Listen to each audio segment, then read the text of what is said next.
can see it in 2013, you can see it in 2017, and also in Q4 of 2021. History is repeating, at least according to quant analyst Ben Cowen. It seems like the same thing has happened, right? It seems like history has, in fact, repeated itself. 2 years ago, he predicted everything. And so you can kind of see that a lot of this pattern has been playing out. Today, we welcome Ben back to share with us what comes next. You say history is repeating. Could you explain this more? Send this video to one friend. Make sure you watch the whole interview. It feels like this time is different. I think the bigger story next year. And for a limited time only, if you want access to Ben's ITC quantitative market analysis, charts, and indicators, the exact same charts Ben uses to predict these things, we're offering you 10% off if you use the affiliate link below. Like this video.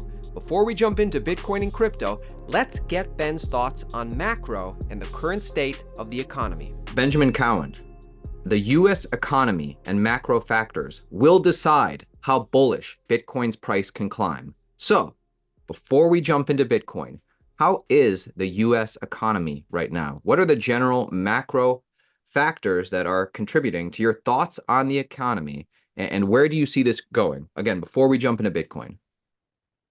Sure. I think the two main topics to discuss as it relates to the economy are the unemployment rate and inflation. So let me go ahead and share my screen here so we can take a look at what's going on. So essentially, the two things that the Fed is wrestling with is, can they get inflation back down to their target of 2%? And right now, it seems like things are heading in the right direction. Inflation headline is at 2.92%. And if you zoom in, I mean, you can see it's slowly going down. And it is summer of the election year. We're likely going to have a rate cut in September. My guess is that it's just going to be a 25 basis point rate cut. 50 basis point rate cuts are not that common unless the economy is absolutely falling apart. But if you go back and you look at say, like the 1970s, you'll see a very similar period where inflation fell just below 3% in the summer of the election year. And then it started to accelerate again. So the Fed is going to try to avoid repeating that, right? We don't want to see that happen again. I don't think any of us want to go through another wave of inflation. But then on the other end of the spectrum, you have, could they stay too high for too long? If you go back to the 1940s, we actually saw a brief period of deflation in 1949 because they actually kept, they were too tight for too long. So when we talk about, can the Fed achieve a soft landing? It's basically, can they cut soon enough to avoid deflation? And can they wait long enough to avoid a second wave of inflation? The other thing that they're obviously trying to balance is, of course, the unemployment rate. And the unemployment rate is starting to move higher here. It seems like it's sort of entered into a nonlinear phase where it's starting to move up a bit quicker. Now, given we are still at relatively low levels for the unemployment rate, it's still only 4.3%. In the context of history, that's still relatively low. And ultimately, this is what the Fed sort of needs to see happen to soften up the labor market, to reduce the pressures on wage inflation, and to actually get inflation back down to their 2% target. So those are the two things that the Fed's trying to maneuver right now as we go into the end of the year. So it sounds like you're saying that the economy is not that bad. Things are pretty good. We might have a soft landing. And if so, with the Fed pivot and rate cuts, are you bullish on the economy in 2025? I think, it's really a tough call. I mean, the economy is very difficult to maneuver. And it seems like every month or so we're chasing the latest narrative, right? Just a couple of weeks ago, the markets weren't doing so well. We had the carry trade. Bank of Japan was raising rates. The Fed was, the markets were pricing in 125 basis points of rate cuts for the Fed. My thought process is that in order for the riskier assets to start doing better, right?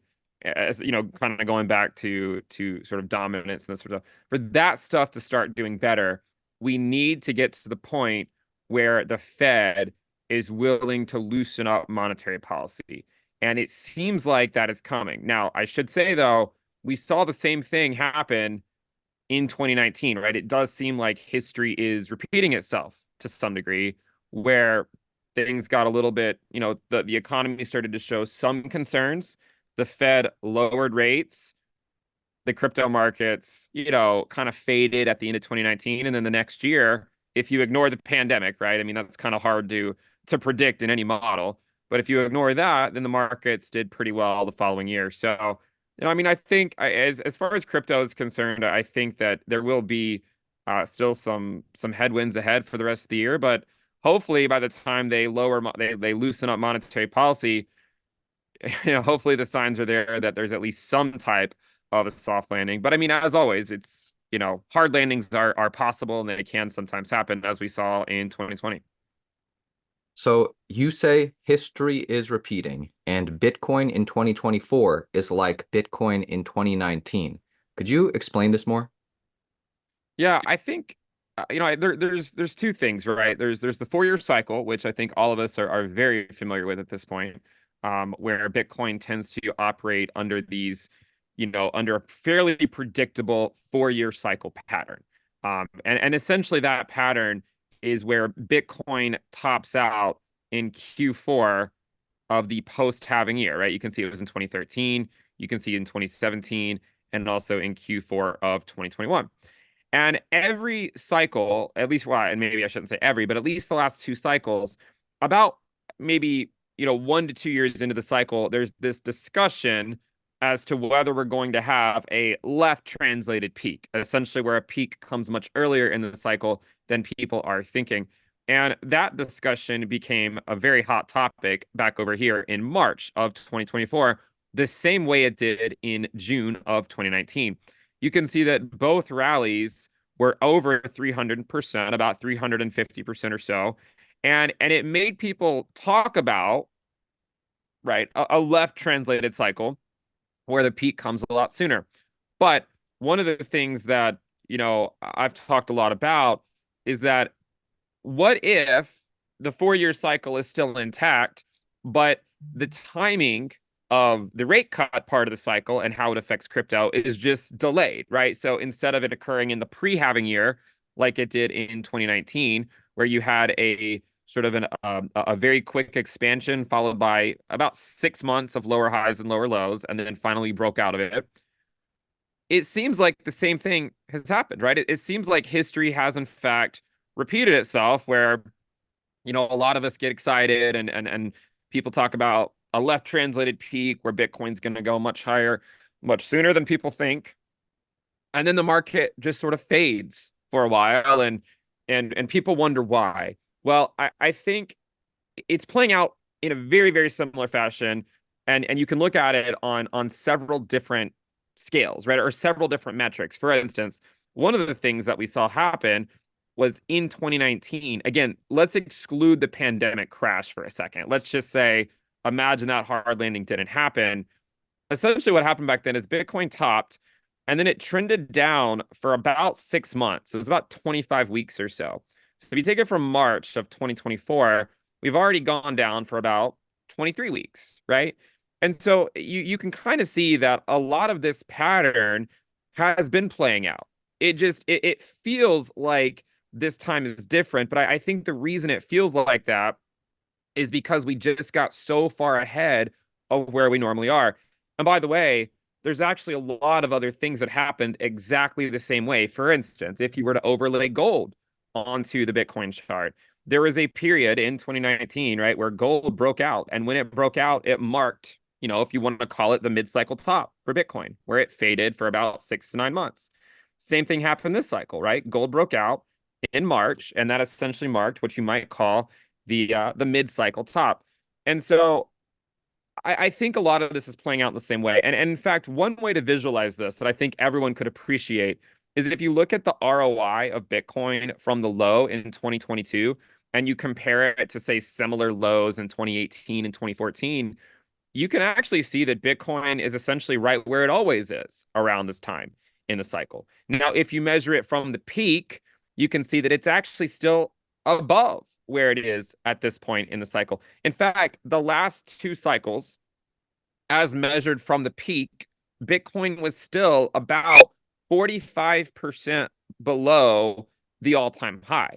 45% below at this point in the cycle. Now, what I'd like to draw your attention to is the similarities. Look at last cycle, which is this line right here, and the cycle before that. You can see how Bitcoin got ahead of itself in 2019, and then those rate cuts came in, and then Bitcoin sort of mean reverted. Now, if you compare this cycle to the last one, you could argue a very similar thing is happening or has happened, right? It gets ahead of itself, and then ultimately it mean reverts. So I think there is a lot of evidence to suggest that this cycle really isn't that different. I just think that the Bitcoin dominance part of it, like the bleeding of altcoins back to Bitcoin, is going on longer than it did last cycle, but I think that's due to monetary policy. And by the way, anybody who wants access to these charts, the Into the Cryptoverse proprietary information and charts you see, I recommend you use it. I have an affiliate link below. I've made some decent money with this back-end charts you have. And I think you put out good information. So use the affiliate link below and get access to these charts. But I'll let you plug that at the end. But let's finish up with Bitcoin. So it sounds to me, you're saying like things could be bullish for Bitcoin in 2025. And what are your thoughts on that? And if so, as far as price is concerned, what's your bear case, base case, and bull case? Well, I would say for Bitcoin, yeah, like if it repeats 2019, right? If it repeats 2019, then essentially, and I said this back in March, right? Essentially, you're going to have about 6 to 9 months where you're going to see a pullback, right? 6 months would be September. Okay, 6 months would be September. So if it repeats what happened in, say, September, then essentially Bitcoin is still going to hang around these levels for at least another few weeks, right? That's if it repeats 2019 without the hard landing. And what that could theoretically look like, if you look at, say, like the 100-week moving average, you can see that Bitcoin ultimately revisited its 100-week moving average in 2019 after rate cuts arrived, right? So it is possible that you could see something like that play out. It's not, it's hard to say. Obviously, it's not like every cycle it happens, but you can see the last two cycles after it broke above the 100-week, we eventually went back to it.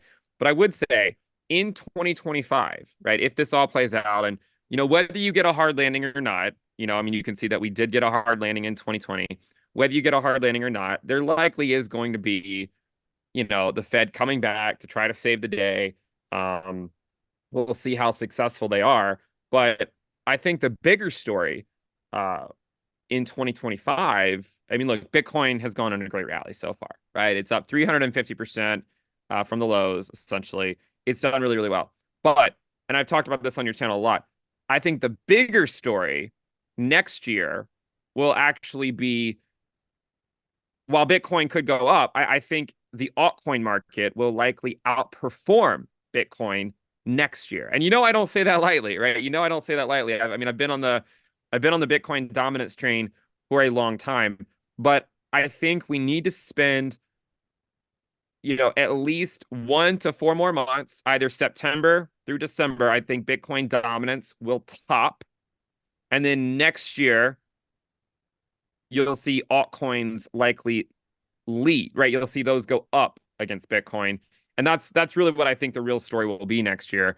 And so that's kind of what I'm waiting to see play out as it relates to the altcoin market is Bitcoin dominance generally topping out before the end of the year around 60%. As far as, as far as prices go, look, price predictions are incredibly difficult to make. I do think, as always, there's going to be some evidence of diminishing returns continuing, and that could be shown by looking at the ROI from the lows, right? And seeing that basically every cycle the ROI from the low diminishes, right? I don't know exactly where it's going to go this time. It would certainly be nice if Bitcoin could eventually hit six figures, but there's also evidence to suggest that it could top out before that. So I don't really know exactly where it's going to top, but I will say that I think we are I think we're getting to the final part of where Bitcoin outperforms, and I think next year you'll actually see altcoins outperform Bitcoin. Wow. So it sounds like you're saying sometime in the next maybe 4 to 6 months is the best time ever to buy altcoins. Well, in a more trying to think about how to say it, in a more risk averse way to say it, I guess. Um, normally what happens with it, look, I think that, and I've said this before, right? I think that ETH Bitcoin is sort of the sort of the harbinger for the altcoin market, right? It tells you how healthy the altcoin market is, how healthy or unhealthy it is.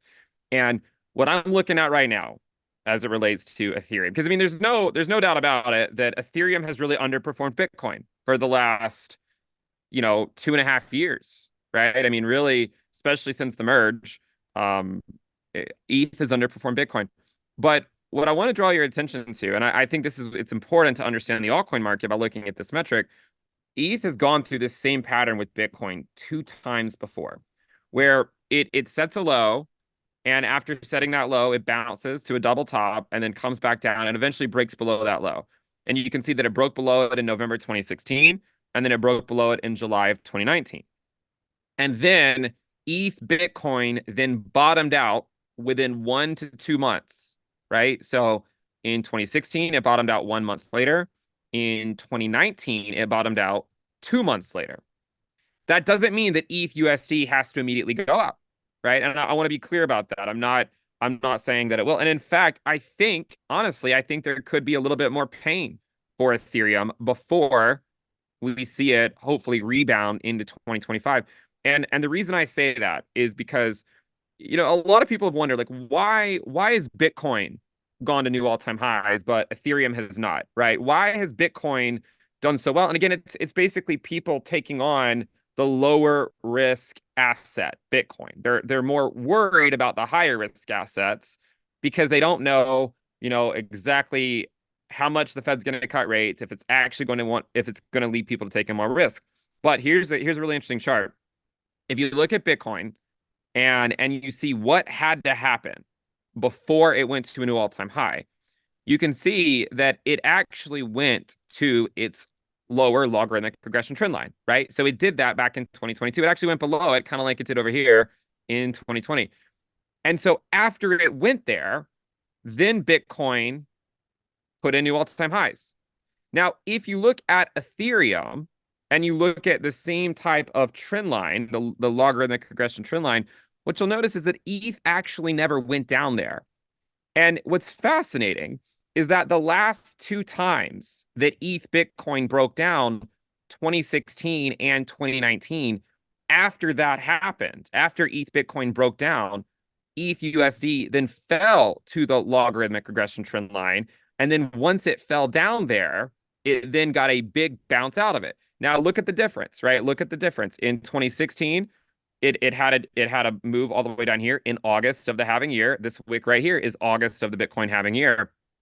It then trended up into September and then had the final drop in Q4.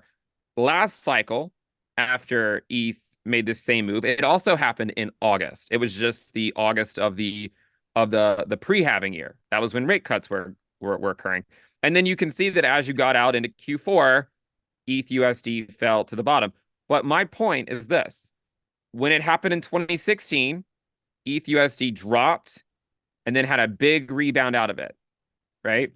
In 2019, when ETH USD dropped down here, it then had a big rebound out of it.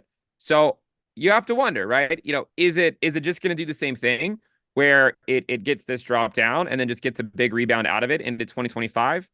Look, I think there's a good case to be made that could happen. And I think that what first needs to happen, ETH Bitcoin bottoms out. I think between 0.03 to 0.04 is where it's going to bottom. It's already even gone to 0.04. So I think it bottoms out there. And then ETH USD finds a low, right? It could certainly be a higher low from back over here.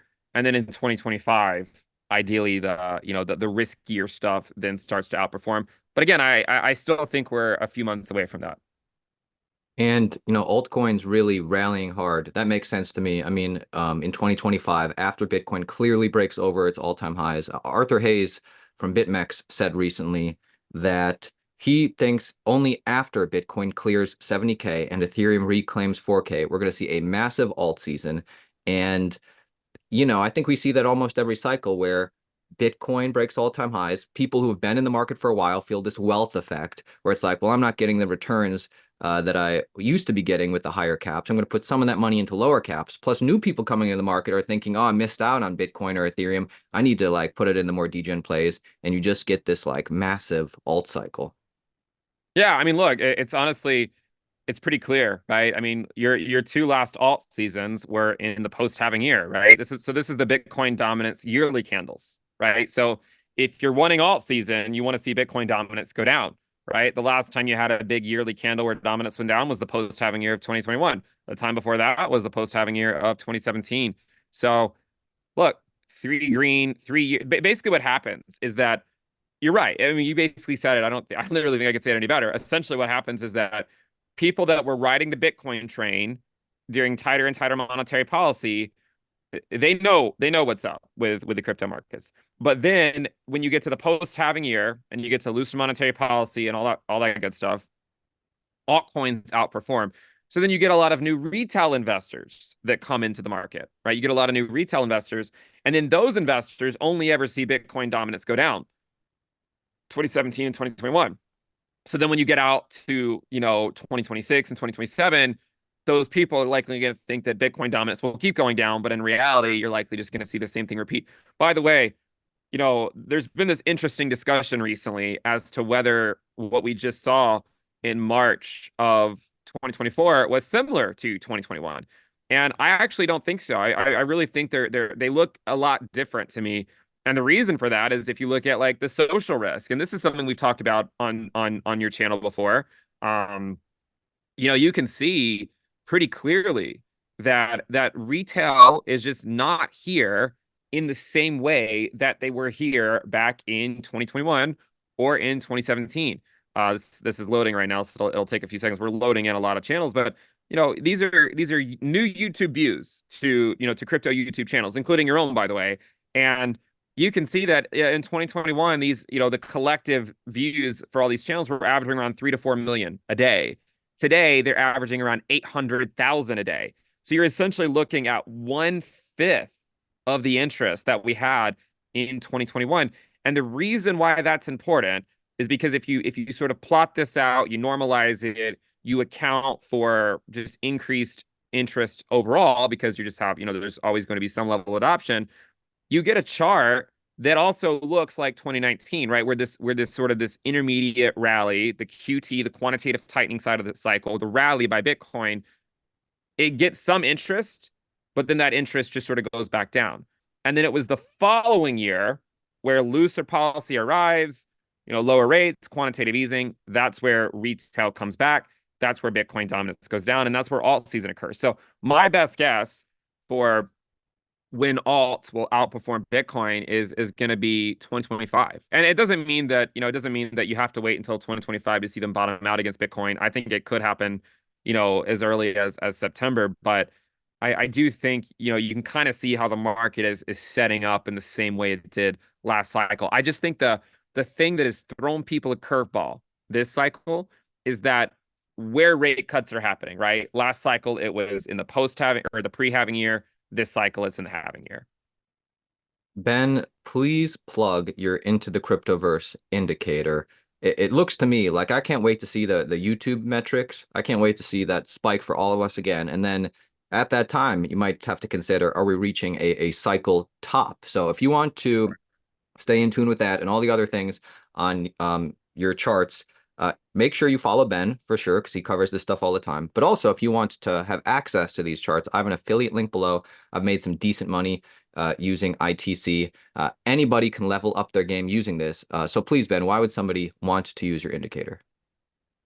Yeah, I mean the great thing about it is we have all sorts of indicators, thousands of indicators for not just Bitcoin. I know people say that I'm a maxi, but actually I just like to follow the Bitcoin dominance trends. And we have a lot of different things for all sorts of cryptocurrencies. So if you actually look at like this asset filter over here, you can basically click on a lot of different cryptocurrencies, and then it'll just pull up all the charts that we have for that cryptocurrency. So it's kind of cool.